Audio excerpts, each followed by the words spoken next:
Hello everyone, magandang araw and welcome po muli sa panibagong yugto ng aking buhay. For today's video guys, samahan niyo po muna ako magpalinis ng kuko, ang paa na puro ugat. So ayan, kahit na puro ugat yan guys, talagang masipag yan, palaban yan sa lakaran. So sa ngayon guys, isamahan niyo po muna ako na magpalinis ng aking kuko. Dahil ito po ay matagal nang hindi napapalinisan. Dahil sa sobrang busy, tamad na tamad akong pupunta rito sa bayan at magpapalinis lang ng kuko. Tamang gupit-gupit lang muna. Pero ngayon guys, nagkaroon ako ng time na pumunta rito, gawa ng si nanay at si yayam po, meron ng kasama doon sa bahay. Madalas din po kasi na hindi ako makaalis kaagad-agad dahil wala pong kasama ang dalawa. At dahil nga na nandyan si Big Boss na nagbabakasyon, kaya nakalusot ako. So ayan guys, hindi naman tayo ganong kaartihan, diba? Hindi naman laging nakikita ang ating mga daliri.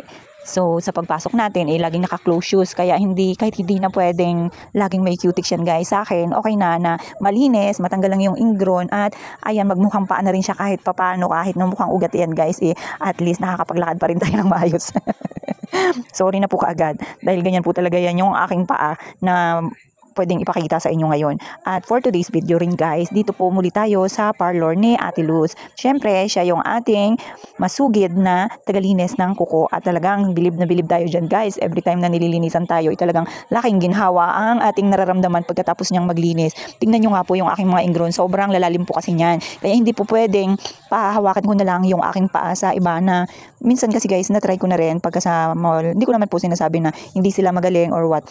Yung na-try ko kasi dun guys, nagpalinis ako dati, nung nasa Manila pa ako, nagpalinis ako ng aking kuko. Syempre guys, madalian yun, diba? At wala naman tayong kakilala doon, yung minsan lang tayo makapunta at syempre gusto rin natin na maging malinis tayo, mapresko yung ating paa at matanggal yung mga ingrown. At yun na nga guys, nung pagpalinis ko, ay naku po, halos hindi po nakuha yung ingrown, yung tamang linis-linis lang guys ng kuko, yung tinatanggal lang yung ating kuko na nagnipisan lang. So ayun, sa sawing palad guys, hindi rin naman po natanggal at lalong sumakit ang aking mga ingrown. Gawa ng nandun pa rin siya at sumiksik pa rin. So no choice ako.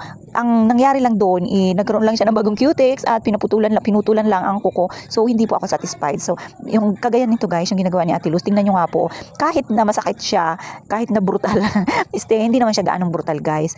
Yung nakikita ninyo guys, ayan po, yung talagang nakukuha niya yung ating mga ingrown, yung ating mga kuko na nagsiksik. Pero ayan po, yan ang gustong-gusto ko. Yung wala siyang naiiwan, kahit na masakit siya, minsan lang naman yan siya guys, na maging masakit. At least naman magiging satisfied naman tayo na iilang linggo natin dadalihin yan yung ating paa, di ba? So much better na minsan lang na sumakit kaysa naman na papasok ako na namamaga ang aking paa, hindi ka makapaglakad ng maayos, hindi mo masuotan ng sapatos ng maayos, di ba? Dahilan lang sa iyong sugat or sa iyong paa, mga daliri na namamaga, di ba? So ayan, dahil nga po nasanay na tayo sa kakapalinis ng ating kuko, kaya every 2 months yan guys, wow, 2 months, mahaba ng 2 months bago ako magpalinis ng aking kuko. Tignan nyo nga, di ba? Dati guys, alam nyo, halos every 2 weeks lang ang aking palinis, pero ngayon, nung naka-recover na yung aking mga kuko, ito, inabot na tayo ng 2 months bago bumalik dito. Abay, talaga namang na gumanda na ng husto yung aking mga kuko guys, kasi po dati, yung palagi ko po ang kinikwento sa inyo nung lumipat kami ng tirahan, malayo na, syempre, malayo na dito kay ate sa parlor niya. So, naghanap po ako ng pwedeng palinisan na pwedeng mag-home service. Kaya lang guys, minsan, ang aking paa, hapding-hapdi. Halos hindi ko masuot ng sapatos kinabukasan or kahit na pang 2 days o halimbawa nagpalinis ako ng Friday, kahit na Saturday, nakapagpahinga na siya ng Saturday, Sunday, mahapdi pa rin siya guys. As in, kasi nga po, marami siyang sugat. Yun lang po yung ayaw ko pagka ganon. Yung sinisiksik na nga, yung sakit na nga ako sa pagkukutkot ng mga ingrown. No, inaamin ko naman yan guys na malalalim talaga yung mga ingrown ko. Pero, ang ayaw ko lang guys, yung nasusugatan siya kasi kahit na hindi naman na dapat tanggalan ng, di ba alam nyo naman pagka ganito yung may nipper, natatanggal yung ating mga skin na hindi na dapat tanggalin. Kumbaga nasusobrahan yung cut. Kaya ganun siguro na mahapdi yung ating palibot ng mga daliri. So, katagalan I decided na bumalik ulit dito kay Ate Luz dito sa bayan kasi nga po siya talaga yung mahusay maglinis. Kahit na inisip ko nga kahit na malayo, okay lang. At dahil nga po ito si Big Boss, hindi niya rin po alam kung saan siya magpapalinis kasi nga guys, kung saan ako magpalinis, doon din siya. So ayan, tinuro ko nga po sa kanya ito si ate kasi ito po si ate, dati ko nang suki. At si Big Boss nga po kasi guys, bibihira lang yan dati magpalinis, tamang gupit-gupit lang. At nung nakita niya nga po si ate, tinry niya na magpalinis, abay, gustong-gusto guys, satisfy rin siya. Kaya ayan, kahit na nasa Brooks Point yan siya, kahit na humahaba na yung kanyang mga kuko doon at puro ingrown niya na yung kanyang mga daliri, saka pa lang yan siya guys, magpapalinis every time na uuwi siya o magkakaroon siya ng passes dito sa puerto. So kaya yan guys, minsan pagka umuwi lang siya, saka po talaga siya nakapagpapalinis dito kay ate at hindi niya po pinahahawakan yung paa niya sa ibang mga manikurista. Alam niyo naman na sensitive din ito yung ating mga skin, di ba?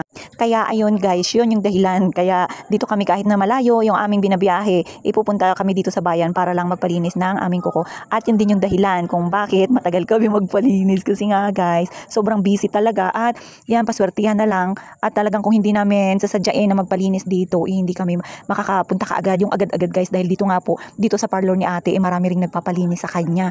Lalo pa pagka yung mga naghahanap talaga guys, yung mga dating customer na ni ate, abay talaga naman, hindi po pwedeng magpapalinis sa iba, sa kanya talaga. Parang kami rin, di ba? Nagaantay lang kami na matapos yung aming mga susundan kahit nagaano pa kahaba yan, basta si ate ang maglilinis. Ayan guys, after nga po pala, malinis na yung aking kuko. So, I decided na rin na lagyan ni ate ng Q-Tix dahil nga po guys, matagal-tagal din na nakapagpahinga yan. Napalagyan ko ng Q-Tix. Tingnan nyo nga po, ang gaganda na ng kuko ko guys. O, di ba? Maganda na yan sa paningin ko. So, pasensyahan nyo na muna guys dahil ganyan lang yung aking mga paa na puro ugat ulit. Wow, ulit-ulit talaga. Pero guys, maganda na yan sa paningin ko. Ewan ko lang sa inyo kung gagandahan pa kayo sa aking mga paa na parang luya.